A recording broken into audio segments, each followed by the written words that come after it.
Welcome, everyone.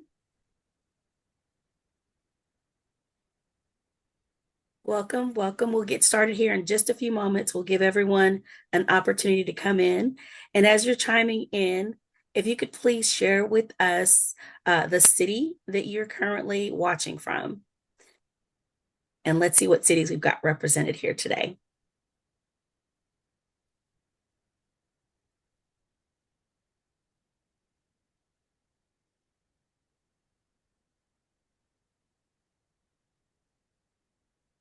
Okay, San Antonio, way to go. Tuskegee, Austin. Yes, we've got lots of different cities in the house. North Carolina, DC's in the house.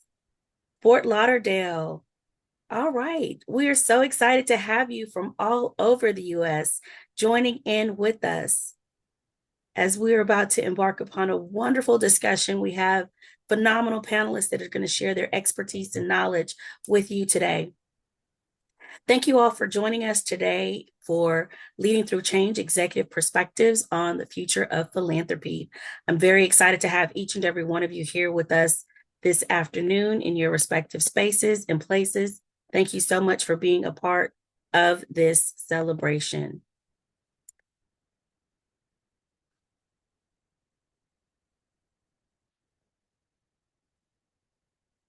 My name is LaShonda Williams, and I have the privilege of hosting today this session that's a meaningful discussion. And my role is with National University, Sanford Institute of Philanthropy, and we provide a variety of fundraising training for individuals. And my experience spans through higher education all the way to healthcare. I'm very excited to share knowledge with you from various standpoints, ranging from annual giving all the way to major gifts. Today, our panelists, I want you to meet the phenomenal folks that you came to tune in for.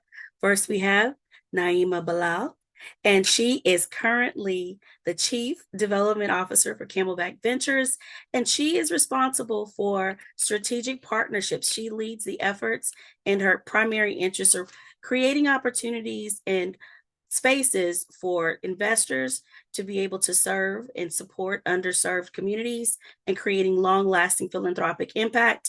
Her career spans over 20 years, and she has garnered the support of over $70 million to create change in communities. Little Fun fact, she is a former professional violinist with the orchestra. She makes the heartbeats sing for donors and creates opportunities for them to invest. And she's currently, while she's leading strategy and campaigns and investing, she's currently a doctoral candidate for higher ed leadership. Welcome, everyone. Let's show some hellos in the chat to Miss Naima Bilal. And we also have joining with us in this virtual space, Dr. A.L. Fleming. He too is equally as phenomenal.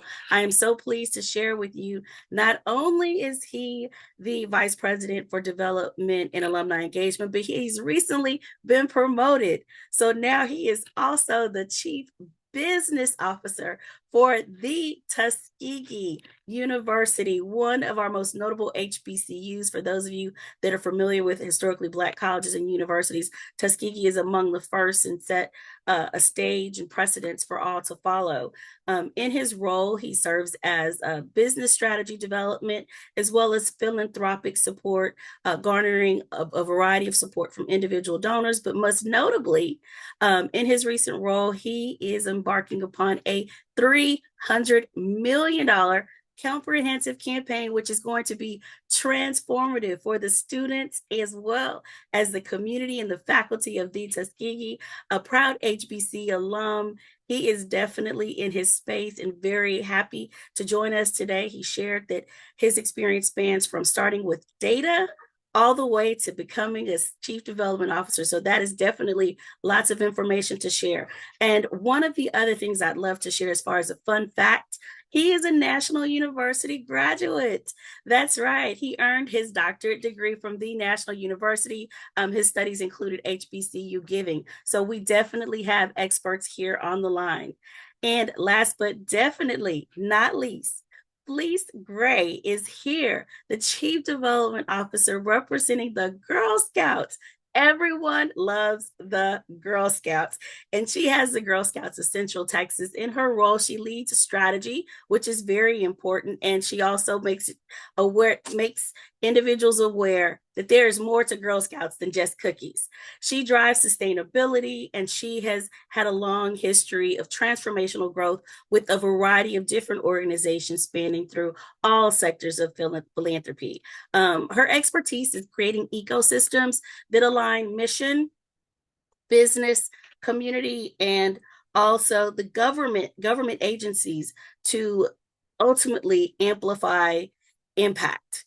And she too, her fun fact is she's like me, a Troy State Master of Public Administration graduate. Everyone, welcome, please. We are so happy to have you. Now that we know everyone who is here to participate in the panel, I'd like to share with you the objectives for today. Today, we're going to be covering leading change, which everyone is familiar with. Most importantly, we're going to talk about the importance of building resilience teams. And these panelists will share with you their expertise, not only from their experiential knowledge base, but also from a philosophical base. We'll also be discussing innovation, thinking about honoring traditional giving and ways that we can infuse those strategies, the current day strategies, to amplify engagement across the board. We'll also talk about developing future leaders. As you know, the philanthropic space continues to evolve, and we, interestingly enough, have individuals that sometimes come and just don't stay. And so we'll give them some strategies that will help them with identifying the space that works best for them based on their skill set. And then last, but definitely not least, while we're here today, is to advance the collective and talk about ways that we collaborate to amplify philanthropic support, not only for Black communities, but for communities across the spectrum. So thank you all for joining us today. And we'd like to quickly get you to give us a quick share, audience members, now that you know our panelists. Share with us in the chat why you registered for the session today. Many of you have registered for a variety of different reasons, and we'd love to know why you registered, just so that we'll know how to follow up with you post the session. Some of you may have registered for CFRE credits. Some of you have registered because you want to hear from these phenomenal panelists, which is why I hope that you're joining us today. Your support is greatly appreciated, and we're excited to have you today. So if you can just drop in the chat while you join, and we'll happily keep it moving. Felice, it seems like, Felice, you've got some fans. I see your name popping up. The Girl Scouts are definitely represented well, and we are very excited to have everyone here. So we have a quick poll that we have available for you. And with the poll, we'd like to kind of get an assessment of where your organization is in terms of the donor base with the number of African Americans or percentage of African Americans within your organization. And so if you could share with us via the poll, the percentage where your organization falls, and then also which statement best describes your culture. And so take just a few moments. Does your organization have less than 25% African American or Black donors? Does it have between 10 to 25%, less than 10? Or if you're just not sure, and it's okay to not know. As those responses are coming in, I'd like for you to take a moment to just kind of think about why. I love to begin a session with why. We asked why you joined us, and then we're also looking at your percentages to understand our organizations, where there are opportunities for growth. As you know, in the philanthropic space, we love the word opportunities. And so today we will be honing in on opportunities for advancement, not only as individuals, but as organizations and institutions that represent a variety of services. So as we're looking at the poll, and we're going to close here in just a moment, it's looking like we have roughly about 48% of you have right at about 25%. This is really good. And then we've got a small fraction that's not exactly sure. And so for that small fraction that says that they're not sure, it'd be interesting to take a look at your data if you're capturing that type of demographic information, and it is viable and pliable. And we'll talk about that later in today's webinar. And then we also have the responses to the culture of recognition. And it's looking like we're primarily recognizing financial donors. And these experts today will share with you some opportunities to engage the collective of individuals who share time, talent, and treasure, because we want to make sure we don't miss any opportunities. Thank you all for participating in the poll.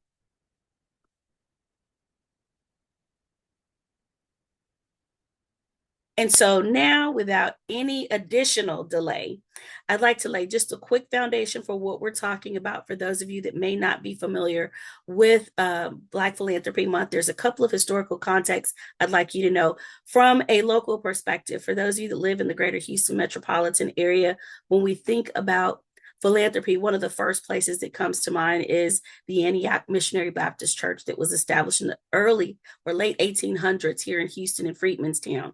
That is one of the many examples of African Americans pulling their resources together as a collective during a time of uncertainty and continuing to forge ahead.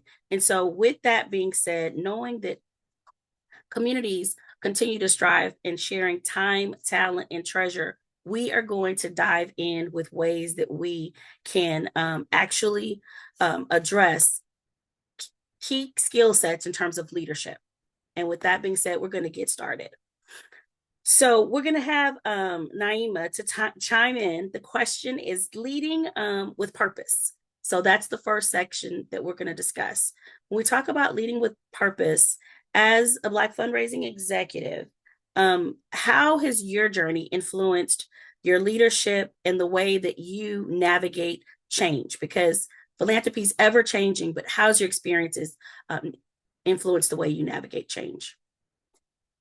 Thanks so much, LaShonda. Firstly, want to thank you so much for putting all of this together. It's always a joy and an honor to connect with peers, and especially as we celebrate Black Philanthropy Month, to focus in on our community and our traditions of philanthropy and giving. So I speak from my experience and identity as a Black woman. And when I think about leadership, and I think about how my leadership has evolved, there are three fundamental things that remain true for me.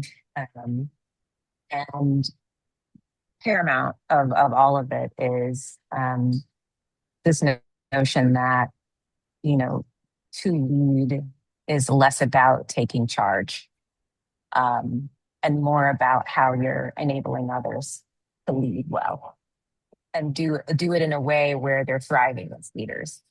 And so on its face for me, it's been a true evolution for me. On its face, leadership is, it goes beyond titles, and it goes beyond authority, and it's about really understanding the systems that we're operating in. As women, that's another dynamic that we should talk about today. Being super clear-eyed about who has access, who is being heard, who is not, and also using whatever influence I have, whatever power I have, and being comfortable with that to widen our sense, widen the pathways for people who've been historically overlooked or underestimated or underinvested. And so when I think about what it means to navigate with that spirit in a time of change, I hold fast to those three elements, and it's served me well. So navigating power during time of change, creating possibility when possibility seems to shrink, and making a way for others. That's my whole approach to leadership, and especially in times of change. Thank you for that. Dr. Fleming, if you could chime in. So how did I know I was going to be next? And so I wanted to lean in here, I guess. Do me a favor, LaShonda, just restate it. I want to make sure I capture everything correct.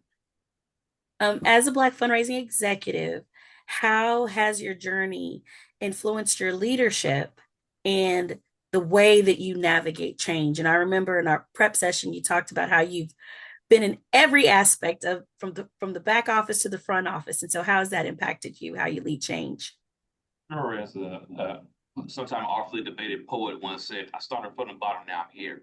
And so as you take a look at that, from a development assistant all the way to being a chief development officer, it's certainly a journey. And I'm a big Star Trek fan. I think I mentioned this in the earlier conversation. And so it's not always about the destination, it's the journey. And so as I look at the journey from development assistant to chief development officer, the one thing that I have learned along the way is that there's always opportunity to learn more. In fact, when people ask me what does AO stand for, I say AO stands for always learning, because there's an opportunity, although you may be good or proficient at something, to learn from others. And so that's the one thing that I think. And even so, as I look at my own personal goals for stretch opportunities that I could make sound a little louder when I'm talking to other people, is that I'm still in a position where I'm learning. I may not always agree, but I'm certainly learning from my colleagues, from those who support me on the team, and for others in the profession. I think is critically important as well. Wonderful. Please share with us. I mean, lots of insight. Oh, you're on mute. Yes, it keeps going back to mute. There we go. That's such a great question of understanding where we started and how, the work that we're doing led us to where we are. And with Girl Scouts, I started on the membership and recruitment side of working with girls, which essentially is really being a part of the impact storytelling, right? So being able to communicate why we need to build confidence, um, courage and character into our girls. And so, as you mentioned in the opening, we are so much more than cookies. We're in a space that has become the biggest part of our storytelling that we're having to change for everyone to say, our girls are just so much more than selling cookies and confidently asking you to support the program. We want you to invest in some girls that are, not afforded the same type of opportunities, um, and are in our community giving back. And so, as a leader, what I've really tried to work on and impress upon my team is really understand the impact of storytelling and helping people understand why this change is necessary to help our girls grow stronger. Strength and growth, and also the three pillars, they're all very relevant. And always learning is absolutely the way that we all need to operate in this philanthropic space. And, being in development is definitely not for the faint at heart. And it's one that you have to truly be committed to the cause. And so, thinking about the commitment to the cause, I'd like to kind of shift and transition into thinking about relationships. And we all know that relationships are truly the central vein of fundraising. Um, when building trust, um, what are some strategies that you've had to and have implemented to be able to build credibility and overcome any potential barriers or assumptions with you being an African American executive in this field, and how you engage with donors, community partners, and or corporate relationships? And we'll let Dr. Fleming lead in the response. Sure. Thanks. No, I think that, and here at Tuskegee, we look at Dr. Booker T. Washington, who I position as the father of modern day philanthropy, the father of modern day fundraising. He did this in the 1800s, and it is this story of stewardship. As he went north to great northern white philanthropists at the time to seek their investment here and with the Tuskegee, one of the things that he did is he continued to share the story about the institution. And then once he did that, and the gifts that he did receive, whether it was time or talent or treasure, he ensured this notion of stewardship, which we do today. And so I think that's probably the most often part of the overall development cycle that's missed by people. It's one thing to go out and be able to make the pitch and be able to receive the gift. It's quite another thing that is steward. So I say that to say that the conversation with the donor, both as we go through the cycle, both at the beginning and throughout and at the end, is what's most critical to overall success. So being forthright and truthful, when I don't know something, I just tell the donor I don't know. But I'll get back to you. I'll find an answer. I've tried to encourage members of my teams over the years to say that if you don't know, just say you don't know. And it's actually a better position than coming up with something else that might sound great on the spot. It's our president says, don't get too cute with it. Tell people what it is that they need to hear so that they feel comfortable and they can rely upon what you say. I'm happy to see some of the folks that are here today, some of the panelists, so some of the folks on the chat are products of that, of donors or alums that I've engaged with over the years, that we have had a conversation where it may not have always started at the best position based on a lack of stewardship, but be able to revitalize the relationship because I was forthright and honest about where we are going and where we are. May not always be the most pleasant conversation, but it is the most accurate Mhm. conversation I can provide. You're absolutely right. Honesty, being able to admit what we know and what we do not know, is definitely a foundation for establishing trust. And Fleece, if you could just share a little bit of insight. Yeah, so credibility is important to me when establishing our relationships through performance, preparation, and consistency with our donors. I love donor briefs. I love digging in and really understanding the individual or the partner, the corporate partner that we're about to go meet. And I think it's worth investing that time in learning as much as you can so you can have a true um, and enriching conversation with your partners. And I feel like the more you establish a consistent rhythm of building your credibility, the deeper your relationship can go. And then we all know that if we strengthen one relationship, then the next thing your name is being dropped in a room and you're not even there. And if you're trying to create a huge impact, I'm just like, you know what? Come join with me. And phone calls are being made and you may not even be in that room. And so your credibility is truly important. And for me, I'll drive in over and over again. As a Black woman walking into that room, there's some assumptions there. I am not spending my time trying to break down what other myths you believe or what you saw on TV. What I'm doing is walking in, I'm prepared, I'm executing, and I'm consistently following through. And that formula right there is how I can turn a conversation into a sustainable relationship. And that is it. Again, relationships. And you're right, not conforming and being authentic, showing up as yourself. Naima, chime on in. Yeah, I don't have much to build on that. I mean, AL and police really, I mean, the variation on the theme between two of you is not confusing credibility with assimilation. I think um, as Black professionals, there are these certain signals that we're expected to demonstrate and exhibit, that we speak the language of power. We understand all the codes and Mm. that we can code switch and make people comfortable and palatable. Um, and probably one of the greatest thought leaders in leadership, E.P. Walker, who runs the O4 Talent Network, says, be so clear about who you are so that when people are looking for you, they can find you. And I think that rings true for the fundraising space as well. When I think about the communities that I've connected with, communities of philanthropists at all scales, what tends to resonate with them is you showing up, um, truth telling with cultural fluency. Yes, competence matters. Absolutely, always show up prepared. Consistency matters, but people can people can pretty clearly see when you're um, translating with integrity versus performing in a way that does the opposite. It actually undermines trust. And so for me, the goal is again establishing credibility through how a lot of donors build trust, right? Excellent stewardship, knowing your program, but then also, uh, challenging myself to show up in a way um, that actually translates the experience through who I am as a leader and as a person. Thank you so much.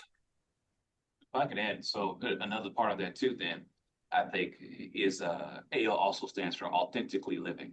And so you have to be yourself, to use what the colleagues have shared here and let that permeate through what you do. You take ownership of who you are as a person without, with regard for who you are and who you have been instilled by your ancestors and the people in your environment to be that person.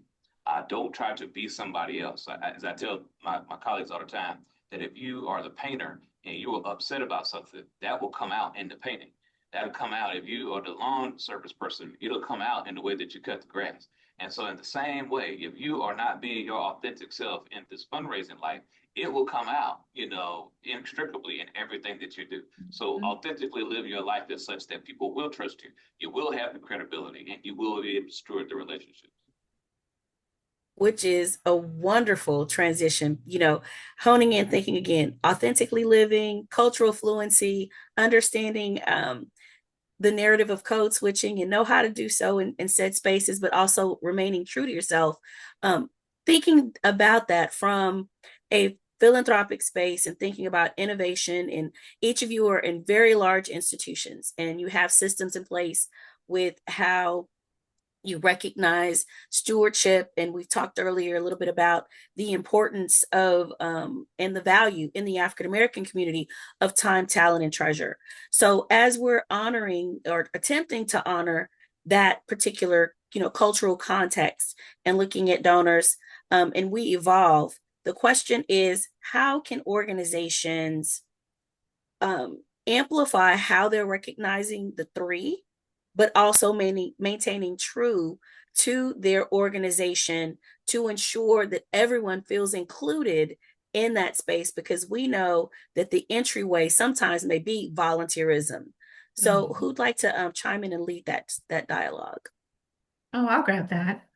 I absolutely love the full spectrum of philanthropy, time, talent, treasure, because it brings literally all walks of life to the table. And that's what you need to create that, again, ecosystem to support your infrastructure of creating an impact. And when you think about each part of that, it's your volunteer who's out there, boots on the ground, that's just really moving things, hands-on experience. You've got your financial partners who are getting the resources that you need to implement the strategies that you want, as well as document the outcomes that you need to learn where you started and where you're trying to go. And then the other thing that I love, I mentioned during our prep session, when we Girl Scouts, we love to embrace inclusivity, and we love when our girls grow up and they enter into their work fields, and but they always remember us. And one thing that we're truly excited about right now is the basketball star Asia Wilson and her Girl Scout inspired sneaker drop. She took her history, connected it to modern culture, and engaged a whole new generation. That right there, she honored her roots and she was fiercely innovating. Just think about the girls who aren't even really familiar with Girl Scouts, but now that they see her playing ball, they're like, wait a minute, she was a Girl Scout? I might want to look into that. And the next thing you know, we have another girl joining the movement. So things like that are really excited for me when we incorporate the entire spectrum of philanthropy. Wonderful. Naima? Yeah, I love everything about the holistic view of philanthropy. It has an inclusive nature, but it also has like a fundamentally human nature to it. What I'll add is, I spend a lot of time in Ghana. My family lives there, and we're there every summer. And when I think about philanthropy as exists in this country, I mean, especially when we think about like institutional philanthropy, it's often like framed as a transaction. And the transaction on its face will like immediately narrow it down to a single check. And we know it's far more than that. And what I've come to understand is that our traditions of philanthropy have always taken into account the full spirit of philanthropy. And in Ghana, um, mutual aid has been part of our DNA for time immemorial. And there, charity isn't even a word because it's seen as an obligation. It's like just as we breathe air and we walk and we engage and connect with each other. Um, you have a service or a resource, someone has a need, you deliver that. And it comes more from a place of obligation and service as opposed to charity. And so when I think about, again, it hits different in Black, Philanthropy Month because you look at the data and you look at our history, and philanthropy is literally epigenetically entwined into our DNA.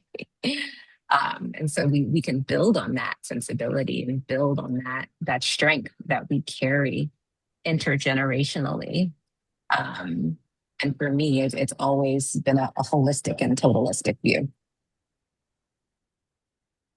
Wonderful insight, Dr. Ale.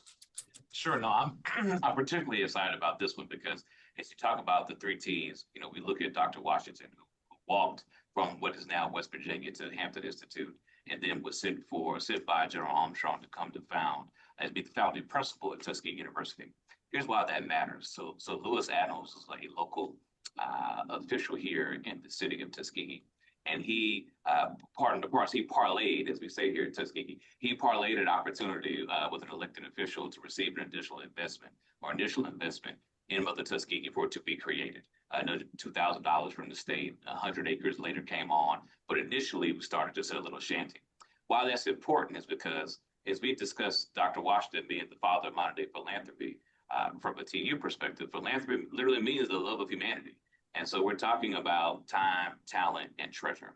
So when you hear the story of Tuskegee University saying we are the bricks, that comes from Dr. Washington pawning his pocket watch because he believed so much in the former slaves that he was educating, to be able to buy a kiln to create bricks to build the buildings outside of my window right now that are standing over 145 years later. So literally his investment in his students who are members of the community for their overall betterment, and then the betterment of the community and the families for which they serve is literally the definition of philanthropy. It is for the love of humanity. And so in a modern day, from higher education, as we look at alumni engagement metrics, as the Council for Advancement Support of Education says now, volunteerism, communication, mentorship, and giving is all important. But I think the most critical thing of Black philanthropy that we cannot let go of is that we have this saying here at TU, it's always about money. Don't let anybody tell you anything different. It's always about the money. And so the love of those people is what drives you every day. And you're generating that revenue from a philanthropic standpoint to improve the quality of life for the people for which you serve. So we want to make sure there's a balance between those three T's.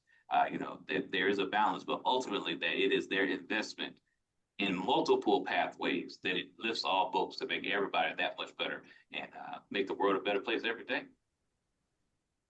Absolutely. And the historical context that you provide, giving us the background on Tuskegee, is amazing. I literally am getting chills thinking about that building 145 years ago, plus being built by Mason workers who were formerly slaves, and having students there to be a part of that. And then here we are later, $300 million comprehensive campaign to further advance opportunities is definitely something to be proud of as we talk about Black Philanthropy Month. And so thinking about that kind of investment that Dr. Booker T. Washington instilled in the institution and creating ecosystems that led to an affluent institution that continues to stand strong. From an executive's perspective, each of you have had a variety of different experiences, and we've talked a little bit about your journeys. One of the things that happens frequently that I mentioned earlier is some people come into the philanthropic space to stay for the long haul, and then others kind of transition out.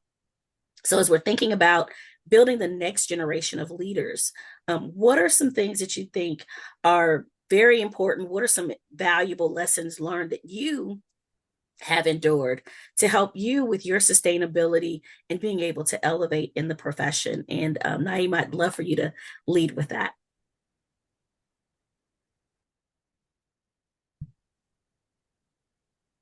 Yeah, I'll start by saying I'm still learning, and that orientation is probably the best.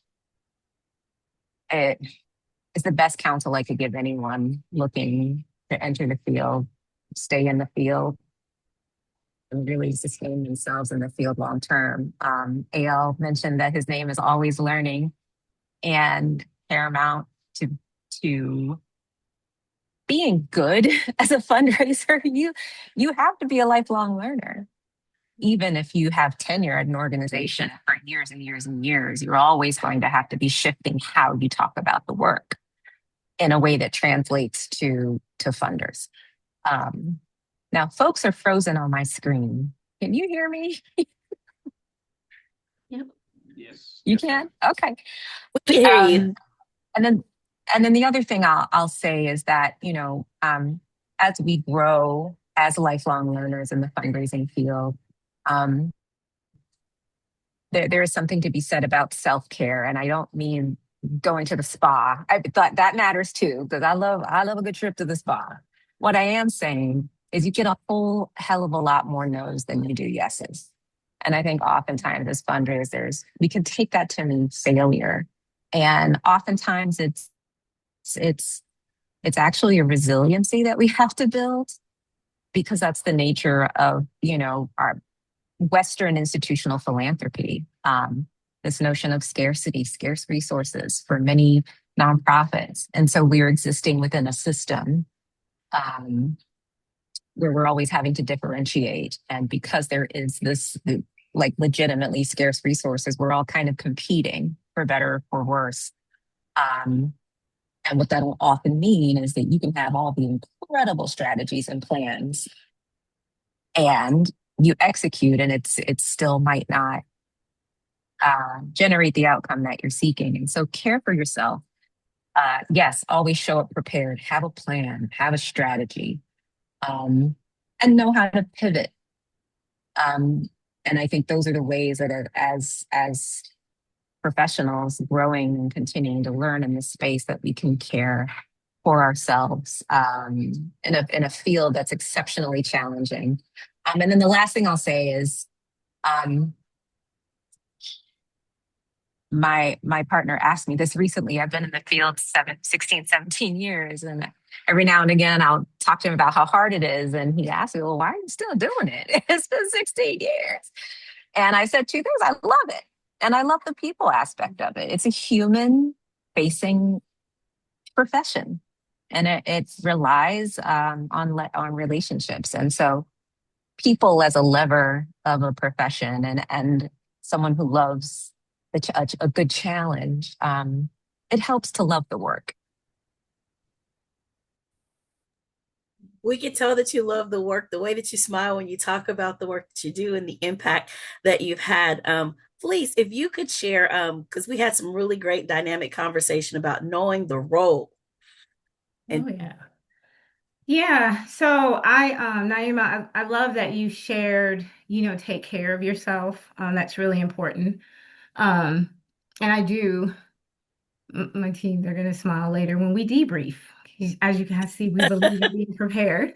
They'll bring that piece up. But one thing that I do spend time with my team about is highlighting where they're good at and what they love about this work and say, hey, operate in that space, right? Just, be our superstar in that space. So my donor database coordinators, because they're amazing at digging, I let them excel in those briefs. And, I have another development officer. She loves getting out all the time. And so I let them go in that space. And as I encourage them, if they consider stepping into a leadership role, I tell them when you're looking for the next fit or where you feel you can grow and shine, think about where your strengths are. What is that organization offering you, and how are those two coming together to build success, right? Not only for the mission, but for you, because as you're engaging those donors, they're truly looking to us for guidance on how to make the deepest impact with their investment. And I think that's the part that I love the most is when someone comes to you and says, either I've been giving for a long time, I want to try something new. They're telling you in that sentence, I trust you to show me what's next. I trust you to say, where can we grow together? And I think that just comes from the constant knowing your work, knowing your infrastructure, and just making sure those gears are complementing each other.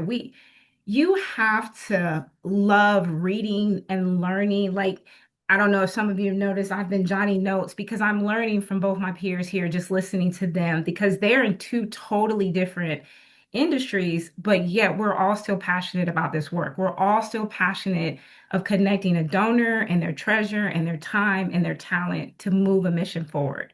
So yeah, I definitely encourage people that are in this field, take that brave, courageous step of becoming a leader and saying, hey, I want to grow the next level to make a deep impact with someone. Taking care of oneself, Yeah. understanding the roles, showing up and then just being true and continuing to learn transitions us to Dr. Always Knowing, always learning, showing up authentic. Uh, Tell us a little bit more because most recently you shared with us that your role has elevated. So thinking about that from that unique perspective in your leadership, some insight for those that are aspiring to excel in the manner that each of you have. I thank you for that. And so one of the things I would say is, and my colleagues and friends who are here know this, is read. I tell you have to read and read so voraciously about whatever business you're in, whatever's going on, you need to read about it.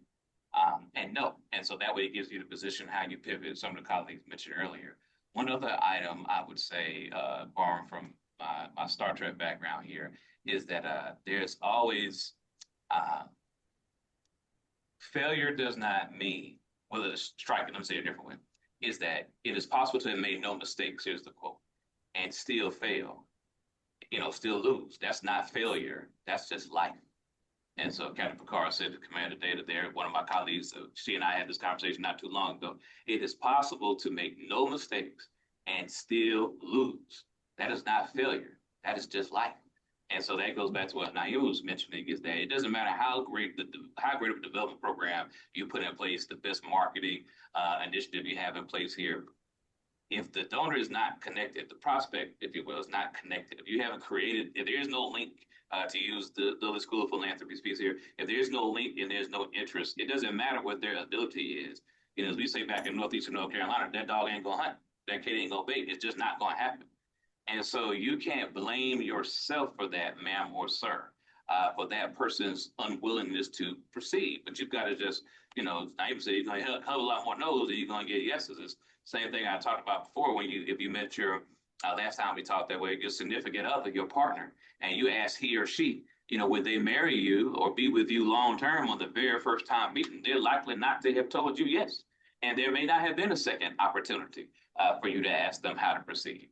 And so those are some of the critical things I think. And then there's also one other item I would offer. A friend of mine who is a former CIO, I would offer to say to him, Bill, spare me the analysis. It's enough that it works. And that's another Star Trek term there. And they say sometimes things just work. And you need not question it to death. Just it's enough that it works. And so if you get an angel donor and he or she is ready to go, don't bore them with the details. You tell them what they need to know. You as we said, you steward that gift. You tell them the truth. You be honest and be forthright, but don't overdo it. As I like to say, don't sell past the close here. Full insight, some great advice for future leaders, and you all have the chat just buzzing. They are definitely very excited. They're saying how empowering you are. They're loving your comments. You've got some folks thinking about Aesop's fable, like you are really a thought-provoking group of panelists as we're discussing this Black philanthropy and ways that each of us can continue to aspire to do more in the space, to grow professionally as well as personally, because recognizing what you said, the lead, Naima, when you mentioned you're going to possibly hear more no's, unfortunately, than yes. And it's really important not to take that personal and to be able to overcome said objections that may happen and continue to persevere. But most importantly, we led with the value of stewardship. Dr. Always Learning talked about how, when you get that angel donor, don't overthink it, embrace it. And Felice, you've absolutely been exceptional with sharing how important it is to provide awareness, to understand, and knowing exactly what it is that you're going to do and sharing the information, being transparent, and all of your agreement on creating space for others is definitely empowering for those that are looking to continue to grow and develop and maintain a high level of professionalism and also be able to secure gifts to move their organizations to the next level. And so, as we're thinking about all of the things that you've shared, we're building on that and thinking about how we can advance the collective and the impact. What are some things that you think about just from looking ahead, some opportunities for greater collaboration for nonprofits as it relates to corporations, foundations, community leaders, just as a collective, opportunities that exist that maybe some are not taking advantage of, or some should want to consider as they're growing their organization? And we'll start with Dr. Fleming. You're ready to go. Sure, yeah, I saw some in the chat there. I'll say this. As the Borg said to Captain Picard in Star Trek The Next Generation, resistance is futile. And so in the chat there, as we talk about these two things kind of align, is that don't resist a good thing. And so there's an opportunity if we have a relationship between Tuskegee University and the Girl Scouts. What is there something that we could do in Texas? I was just there not too long ago. We got some alums online for Texas. How did Tuskegee University and the Girl Scouts partner to get a multi-million-dollar, 8-figure gift that's going to lift both things over there into Central Texas and do the same thing here at Tuskegee worldwide? What complex problem right here can we solve to advance the university? And so I think partnership, and when I say university, I mean universal in that regard. I think that partnership is key. And my father-in-law has a great saying is that you don't need all the money, you just need some of the money. And so this is the answer where we can get some of the money. How do we partner together to be able to improve the quality of life for all of the individuals that we're seeking to support on planet Earth? So I try to get up every day and see how I can make the world 1 iota better. As my Northeastern North Carolina preacher used to tell me, be 1 iota better than you were the day before. And I think that's partnership and meaningful partnership and equitable partnership and fair partnership. Doing those things, I think, will make any organization that much better and advance the mission that we all equally have, which is to improve the quality of life for people on planet Earth. Felice, since you're unmuted, go ahead. Yeah, so Dr. Fleming, I love how you threw out that how can we make a partnership? And I threw it in the chat, STEM workforce pipeline, and to deepen that even more, your Tuskegee is well known in the HBCU space, right? And so that's a trusted resource. And so as we have our girls that grow older and we're doing our college knowledge tours with them, it's kind of like, you know what? Let's bring the girls over here. And those are the collaborations, right? Like we're a trusted resource with parents, right? And caregivers. Our girls grow up through a program. And so as they're looking for that next level of what should we do, that's where that collaboration grows. And I threw in that workforce pipeline, we both have corporate partners, right? And they think about, you guys have done some great work. We've invested in your institutions. Uh-oh. Oh, I thought I had closed out. We have things popping up on my screen. My apologies. Those partners often say, what internships can we establish here? There's 3 layers right there. 3 layers right there. And then often, as you mentioned in the opening, we've deepened our work with government.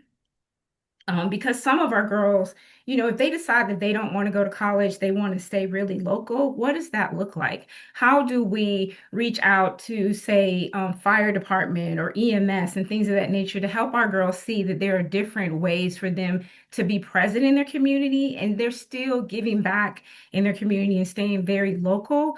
So for me, I'm always thinking multiple layers of how can we serve our girls, how can we strengthen our community, and how can we continue to establish that credibility as a trusted resource for a go-to to taking care of our youth.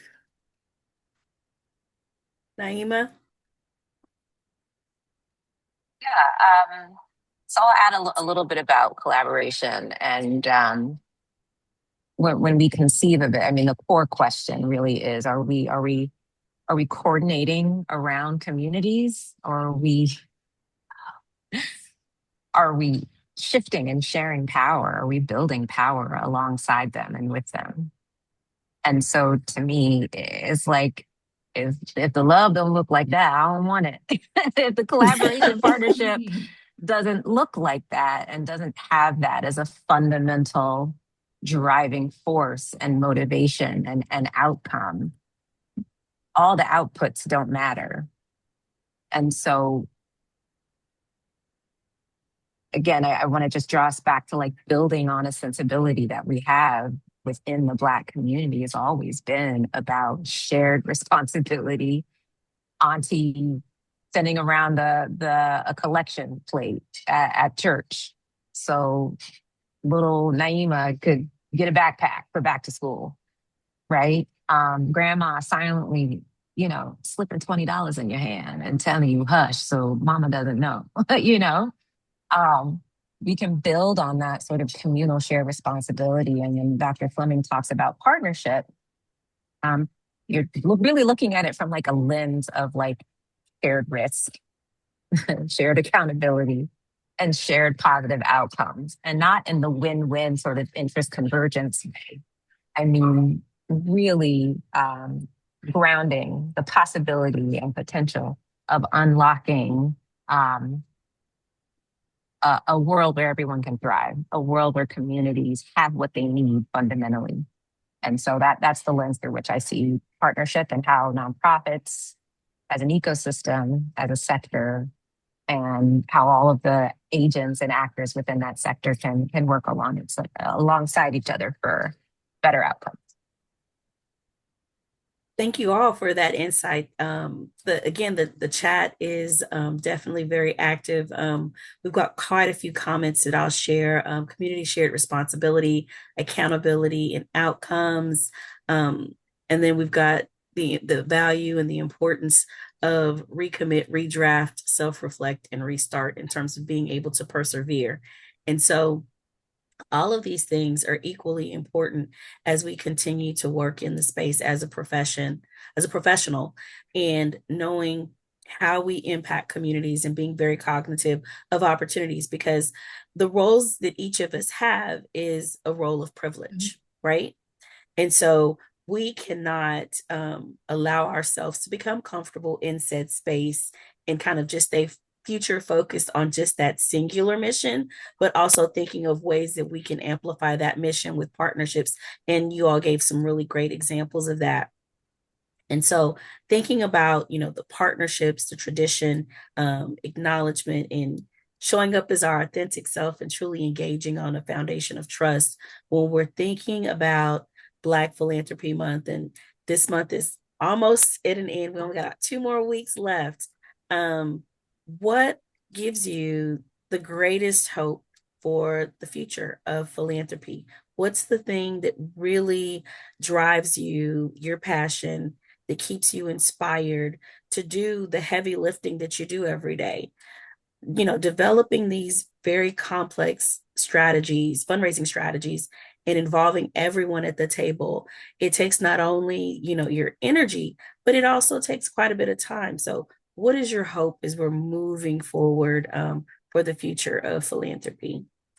Who'd like to lead? I'll go because their answers will be much better than mine. So let me get mine out of the way first. And so, one thing I would say too is AL also stands for always advancing legacies. We want to advance legacies, right? And so, how do we do that? And so, I think we have to have irredeemable, consistent belief in that people are essentially good, and that philanthropy is indeed the love of humanity.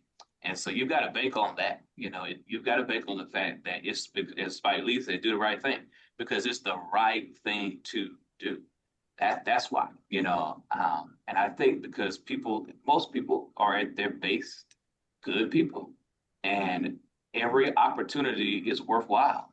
And so, whereas, this person may not be $100,000 or a multi-million-dollar donor, but as Naima said, that $20 that grandma gave you, or the person at the church gave you, and instilled in you the values of just common decency, to paraphrase Morgan Freeman from Blind for Iron Vanities, just constant decency, common decency, that the world just be a better place because there's enough good people in it.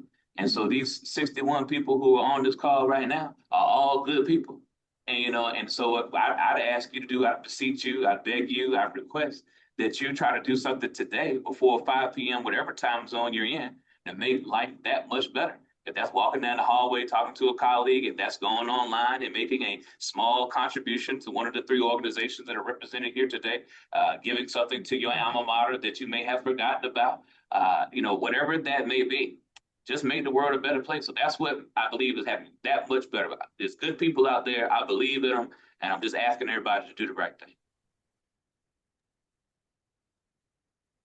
Elise?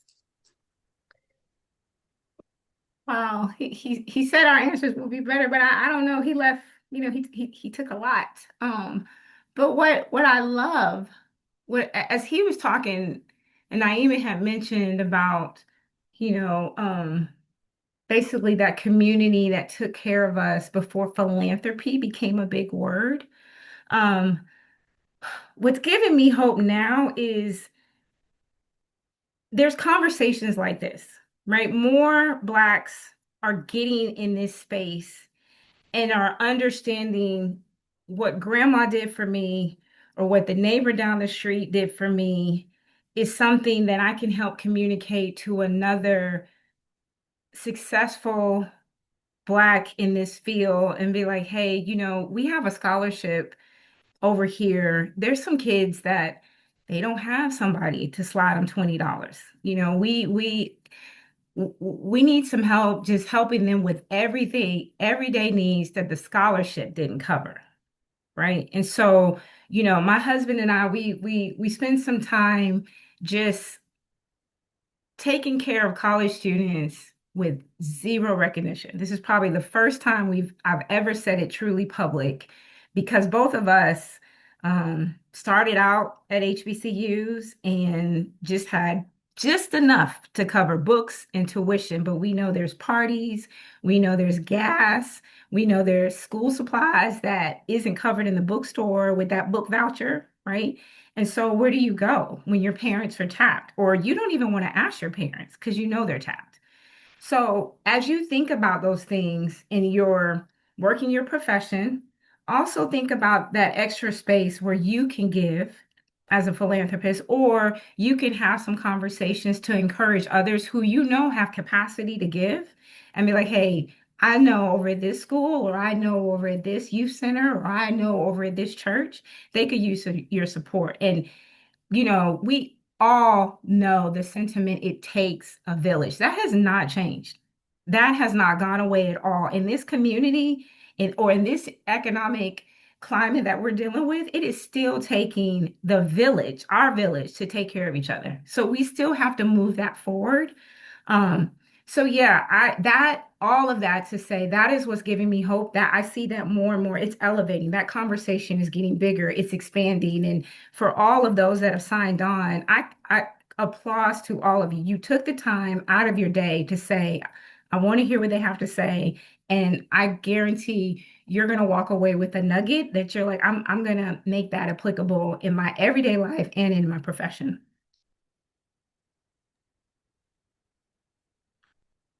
Naima, you care Yeah, to I share? mean, I don't want to put too fine a point on it because both Fleece and Dr. Fleming are talking fundamentally, not about philanthropy at all.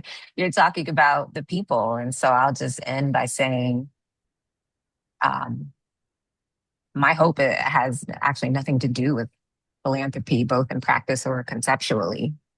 It's us, despite how the state of this world might convince us otherwise. We are hardwired for connection and care. And humans for time immemorial have always imagined better. I think about my ancestors in Mississippi looking across the field and imagining me. And so my hope lies in the people who continue, as Fleece talks about. There are a lot more of us coming into philanthropy with a power analysis. So the conversation is elevated, as Lisa said. We're asking better questions, different questions, creating new norms that are not just influencing philanthropy, but fundamentally shaping how we define it and how we deploy capital and how we raise capital. And so I'll leave the audience with a question, which is, what is your assignment in this space? What is your call to action? I don't have it for you, right? Like, um, what's your assignment? You're spot on. It's really important understanding what your assignment is and understanding who you are as an individual. Each of our experiences contribute to who we are today, whether it is from a traditional perspective, thinking about the culture and or your lived experiences within your immediate community, but they all impact us in profound ways. And we, again, operate in a space of privilege and thinking about how we can continue to forge ahead in what we do. The big hope for me, I'm going to lean into during our prep session. Dr. AL talked about there's knowing that there's always a need, and the fact that there's always a need creates an opportunity in a space for each and every one of us in this virtual space right now to continue to thrive. It becomes a wind beneath our wing to be able to want to continue to pursue excellence and to be able to create bridges with those gaps for those communities, whether it is a student that needs some annual giving revenue, or if it's that student that just needs that scholarship to just get there, or whether it's the Girl Scout that needs that leadership reinforcement and affirmation that she can go beyond her zip code, that she can do absolutely anything that she strives to do, and then having that resource within the organization to make those connections so that she's empowered through mentorship. And then for those that want to invest, Naima has something for you. If you want to create an opportunity and invest in underserved communities in a meaningful way and impact social change and justice, there are a variety of different things that we can do when we think about call to action at the conclusion of the call today. But before we even get close, I see that again, the chat, there's lots of chatter in the chat, and I want to make sure that I acknowledge everyone. We're talking, we've had some questions about resources. So with that in mind, we've talked just recently about hope, but what are some resources or textbooks and or conferences, experiences that you've had that can help overall with continuing the always learning aspect that we've talked about? If you all could share some of the things that have been most helpful for you on your journey.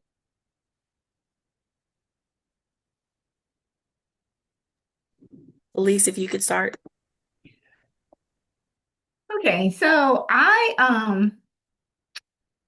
let's see, what along my journey, I've had to think out of the box on where to go and where to um bring more diversity to the table for helping our girls grow strong. And sometimes, that means I've gone to a basketball game, right? A professional basketball game, or I've as a female, I might go to a cigar bar and just, hang out in that room and see where, there's some different voices in that space.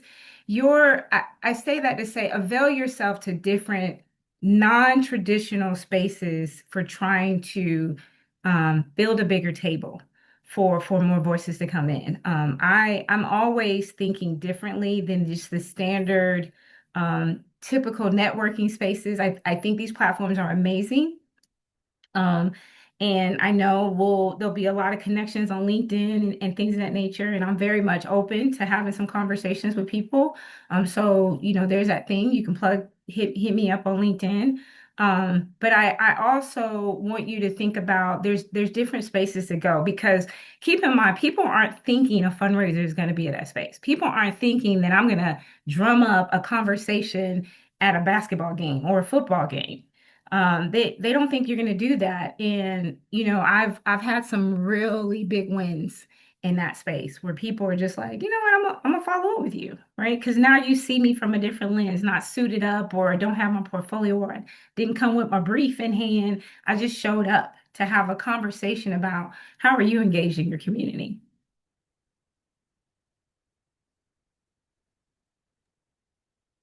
Naima, Dr. Fleming, Okay, whichever.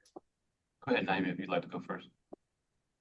Yeah, I'll speak to books, and it's anybody who knows me, they'll be like, "You want to learn something new? Talk to somebody." But Naima's going to read a book. And there are three books that actually have really influenced me, and I revisit them often because they're just such great resources. But the first one I'll talk about is Tyrone McKinney, brother Dr. Tyrone McKinley Freeman, who's also at the Lilly School of Philanthropy, wrote an incredible book that just completely reconceptualized my notion of philanthropy. Um, Madam C.J. Walker's Gospel of Giving. And this one, it was so relevant to me when the book was released because what he did was he story told about again, building on the traditions of giving in the Black community. I just thought that was super powerful. Please read that book, especially in Black Philanthropy Month. It'll completely just unlock a new way of thinking. Madam C.J. Walker did not wait to become a millionaire to give back to her community, and her story of philanthropy is incredible. The other book that I recently read is by Loretta J. Ross. She is one of the founding mothers of the reproductive justice movement. And her book is called Calling In: How to Start Making Change with Those You'd Rather Cancel. And in these polarizing times, I think we need to be reminded in such beautiful terms as she does about how we navigate conflict, difference, and power. We've talked about that a lot today. And it unlocked something new for me and has sharpened my own approach to those things. And then the last one is we talked a lot about trust. Um, and yes, happy to put the titles in the chat. Charles Feltman, who's like a management consultant from like decades ago, wrote this book called The Thin Book of Trust. And this book unlocked something different for me too, which is like people build trust in different ways. There's actually no monolithic approach to trust. And so what it does is like, it gives a framework for understanding like the 5 archetypical ways people build trust. Like some people want to know you're competent. Some people want to know you're reliable. Others want to know you care. Others want to know you're sincere. For Black women, it's like, you need to show up with all 4, right? Like, you got to be confident, caring, trusting, all the things. But like, I think trust can sound pretty abstract when we talk about it. And as a fundraiser, it just helps to somebody mentioned the word entry point, to understand the entry point to build trust with someone because it's different for everybody. Yeah. So I would jump in. The thing I would say here, I think the most important is aligned kind of what Felice said, is presence versus proximity. And so I was somewhere not too long ago, someone asked me a question from the audience. It's pretty good. So present versus proximity. It's one thing for you to go to the local Chamber of Commerce thing after hours and have a glass of wine or soda, whatever you can have. But if you're just there, you're in proximity, I don't really know if you're present, So, okay, or you could just be present and you're not in proximity. And so I'm just making it up, if the owner of said so and so forth is right down the road, or they're in Martha's Vineyard, or they're in Milwaukee, they're in Wisconsin, or they're in California, wherever they're in Atlanta, and that's where you got to go. So you've got to be in proximity to some of these people and be present when you're in proximity and do something. It's not enough to just say that you were there, right? Another thing I think I would add here too to get ready, and so I try to be cognizant of that, is I'm a data geek. I'm a nerd in that regard, and so like I read voraciously business news, Wall Street Journal, Times. Like people say, there's a group of people who say, everybody does that. Like, yeah, but you got to read it with intentionality though, and be able to pick up on things and know the next thing that's going to happen, so you can ensure that you are present and in proximity to those individuals that care about your particular endeavor. and can help make it that much better. I always would just read, and then if you want to look at some of the historical or reading, anything that Booker T. Washington wrote or someone wrote in relationship to him is attributed to raising money. So little known Black history fact here is that Up from Slavery, which is Dr. Washington's most notable autobiography, was a fundraising opportunity. He wrote it to sell it to make money for the school. And so his very first one, though, it was from slavery, but the story of my life and work. His very first autobiography. It talks about fundraising. There's a whole section and Up from Slavery that talks about fundraising, what that means.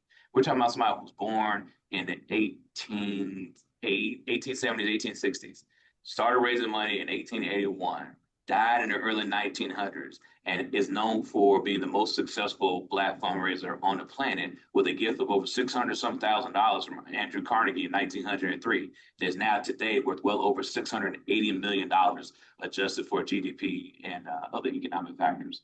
So he can tell you a whole lot from the 1800s to now on how you raise money from people who look like him and people who didn't look like him.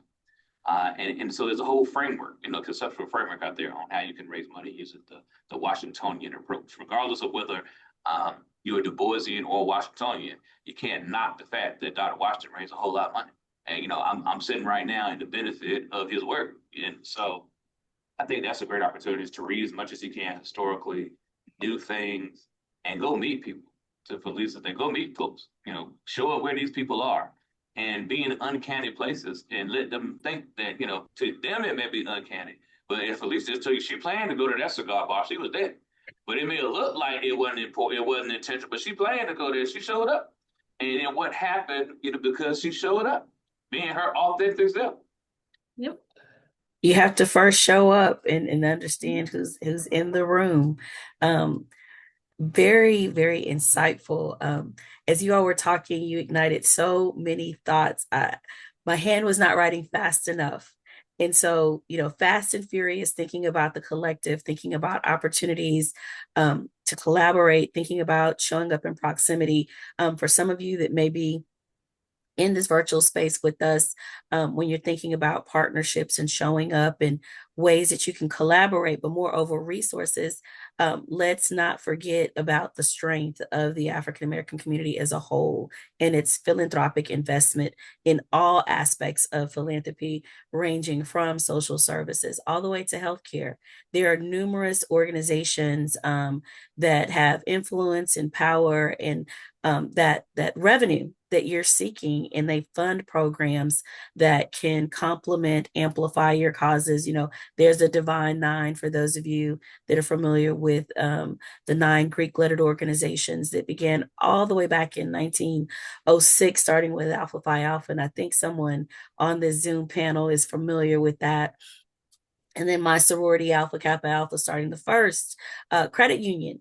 But to that, thinking about some of the things that we fund, there's the Links organization, African American women coming together to fund opportunities not only for economic empowerment for students, but to elevate, amplify young ladies and prepare them for leadership and provide scholarship opportunities. And then we've got 100 Black Men organization that's present with chapters across the United States that represent the best and the finest in creating opportunities and growth and development for young men, providing academic scholarships, mentoring. So there are a number of different ways. And then there's also the Boule, for those of you who may not know about that particular genre of African American men of influence that are both philanthropic, well-versed, and well-respected in their professions. So when you think about resources, we have to be outside of the box, as Felice led with, and we have to make sure that we have proximity and presence.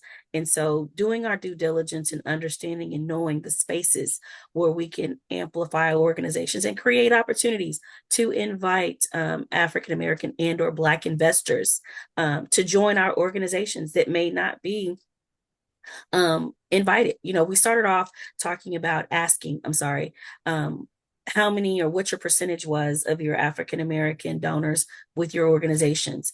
And if you're not sure if it's less than 10%, that's a tremendous opportunity.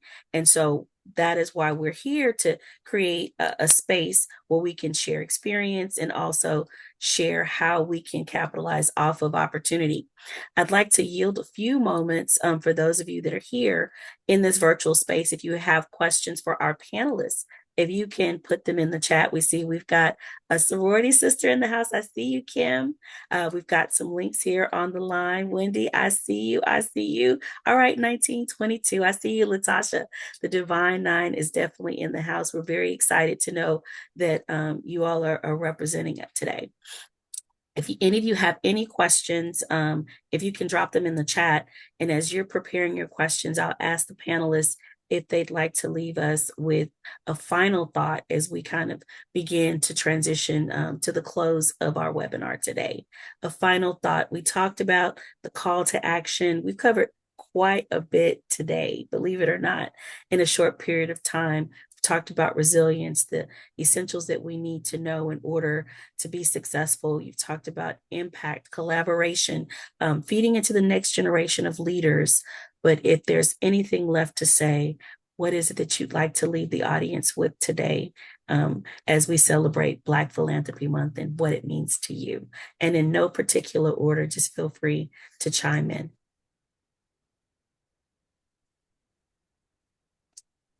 I'll say, as Congressman Cummings, the late great Congressman Cummings would say, get into some good trouble here.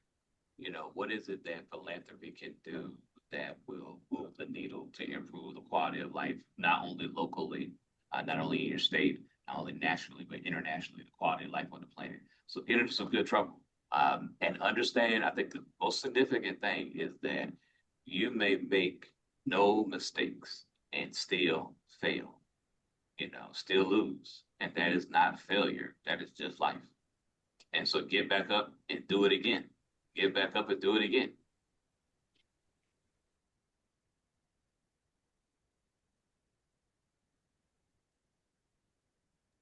I already written, so there's only two more people left. I'm trying to let Naima go.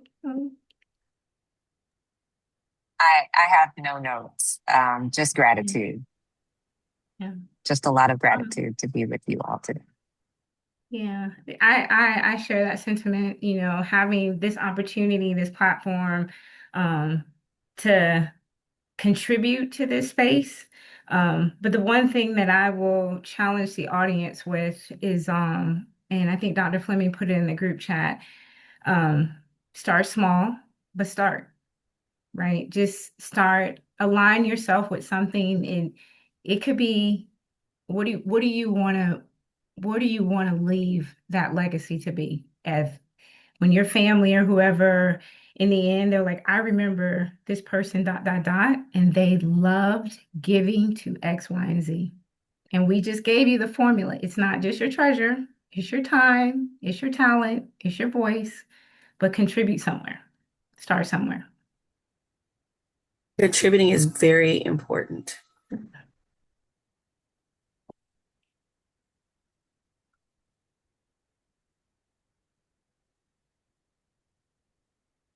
And so with that in mind, we're thinking about the things that you've covered today. And each of you have shared insight on leading with purpose and how we're cultivating relationships and the importance and value of investing in what's next. As a collective, we can continue to amplify our causes by creating opportunities and spaces, not only for our particular organizations, but inviting others to join us. And so with that, we ask each and every one of you to think about your call of action and what your next step will be. We'd love for you to connect with us. Each of us are available and we're all on LinkedIn.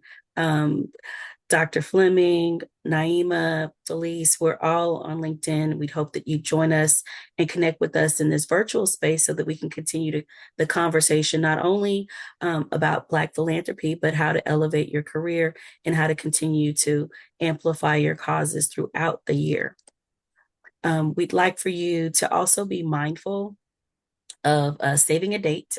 We talked earlier about some resources in Sanford Sanford Institute of Philanthropy offers a variety of training throughout the year. We have an upcoming webinar on September 16th on the 26th, and Muhi Kajawa and myself will be excited to share with you the stewardship pipeline, turning first gifts into long-term relationships, which is something that each and every one of our organizations can use to continue to advance our philanthropic efforts and to incorporate into our strategic plans. And Muhi and I again will be in San Diego for the San Diego Fundraising Conference. We'll be talking on a variety of different subjects and engaging with the individuals there for the conference. We do have, for those of you that are interested in continuing to further your education, a no-cost portal.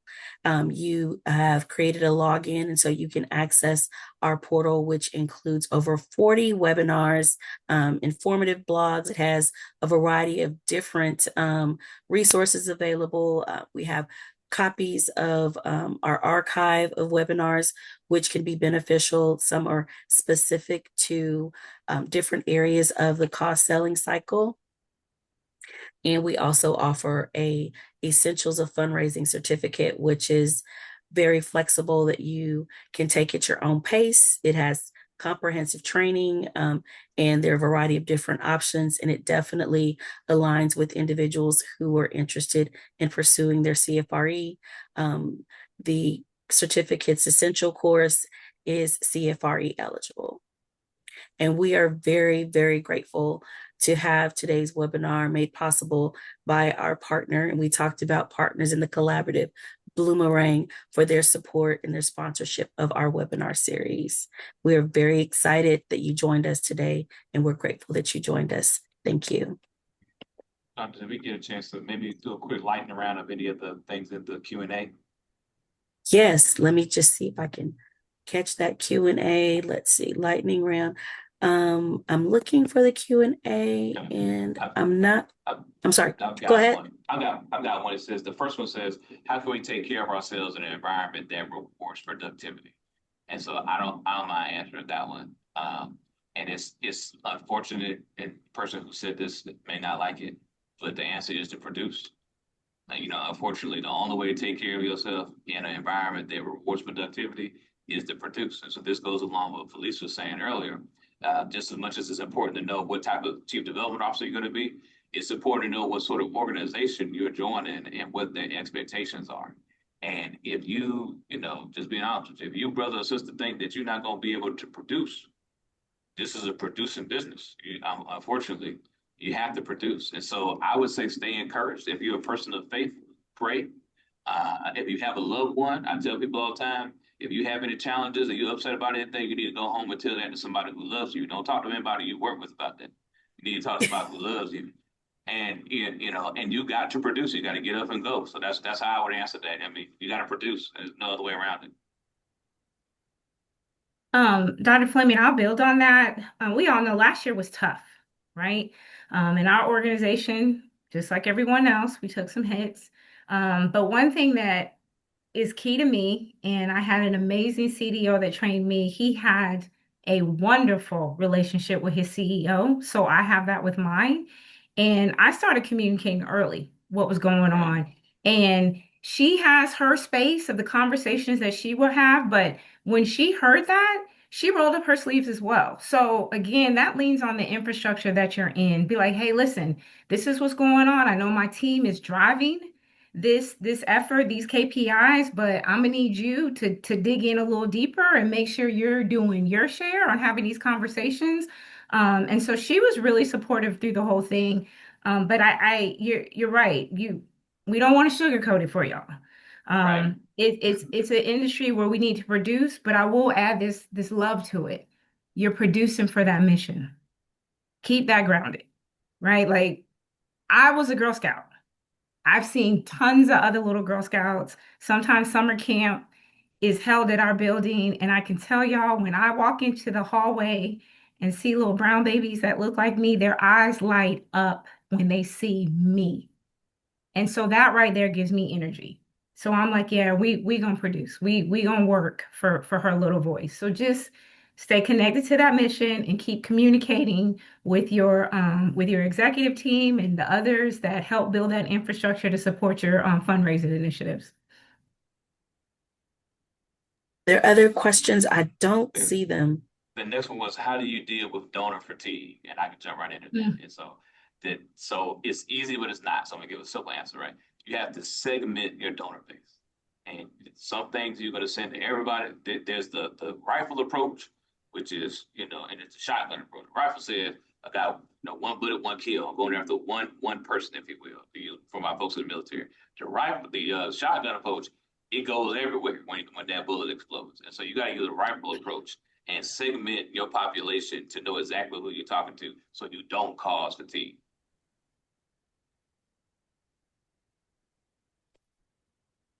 That's that preparation in those donor briefs, right? If you know your donors really well, you at that end of the year, you might need to be saving some of those donors for that end of the year campaign. And then the rest of them, be knowledgeable of your entire portfolio. We've got quarters. Just really think about that those giving patterns that you see there, and that's where that art and science comes in. You know what you've been hearing, you know what you've been seeing. You haven't heard from that donor that much, and so I think in our prep, Dr. Dr. Al, and I'm losing it for a second. It's lunchtime. You mentioned your three R's. I think that would be really helpful for this group on your three R's. So the three R's from my research at National University, by the way, School of Education, is about having relevant, regular, and relatable communication. So you have to regularly talk to these people so they don't feel like it's just coming out of nowhere. It's got to be relevant to them. They have to care about whatever it is that you're communicating, and then relatable. How did they see themselves in the thing that you're asking them to do? So those three R's will drive engagement, which would then beget giving, because you need people to be engaged before you ask them to give. And there's one more question, LaShonda, in here. It says, using an example from your area of service or expertise, would one of us walk through essentially the donor cycle: identification, cultivation, qualification rather, cultivation, solicitation, and stewardship. So I'll jump real first. So when I say identification, somebody is a suspect person. They don't put that on the donor cycle, but they're a suspect. So you can say that's in identification. I suspect, as I tell you, that they may do a thing, or they may have some money to do a thing. And then so that's one. You've got so you qualify them now, right? So how do you qualify them after you've identified some folks? There's publicly related data that's out there on a lot of things. I can say this: ProPublica is your friend. If you're talking about an organization or 990, that's good. SEC filings and a lot of things that are public knowledge if you're working on major gifts. The cultivation is like Felicia. You got to go to the cigar bar. You got to go to the game. You got to be prepared with the donor brief and know that it's their significant other's birthday, or they're left-handed. It's left-handed day in America, whatever the case may be. You got to be able to cultivate them. Then you got to be ready for the pitch to solicit them. You got to know you should have built all this data up to be ready to ask, Naima, how much money, can you contribute this year to Central Texas's Girl Scout campaign for good girls? I just made all that up, of course, but how do you do that? You got to be ready for it. And then the stewardship piece at the end. So what courage and confidence and character did those good girls get from that Central Texas Girl Scout organization to show Naima that we need you not only to make your gift again, we need you to grow it. And as I say this and pass it on to Felicia Naima, big shout out to Tamika Miles, though, who took advantage of being present and her proximity that asked people to make a contribution to her nonprofit. So good job to Tamika. And we'll let Felice have our closing. We have right at 1 minute. Go ahead, Felice. Thank y'all for joining. We, like we mentioned, our LinkedIn's are available, and we look forward to connecting with you all. Thank you all again for joining us today in this virtual space. We look forward to continuing to engage you and create opportunities for you to learn, to grow, to amplify your organization through learning strategies that are made available through our online portal. We will have a copy of the webinar available for viewing later for those of you who would like to see the recording. Thank you again, and please be sure to complete the feedback upon the completion of today's webinar that you'll receive today. Thank you for joining us in this virtual space, and the call to action at the end of today's session is to simply support an organization that speaks to your passion and continue to remain committed to grow. Be your authentic self, always learning, always growing, and cultivating relationships to strengthen communities. Thank you all for being with us.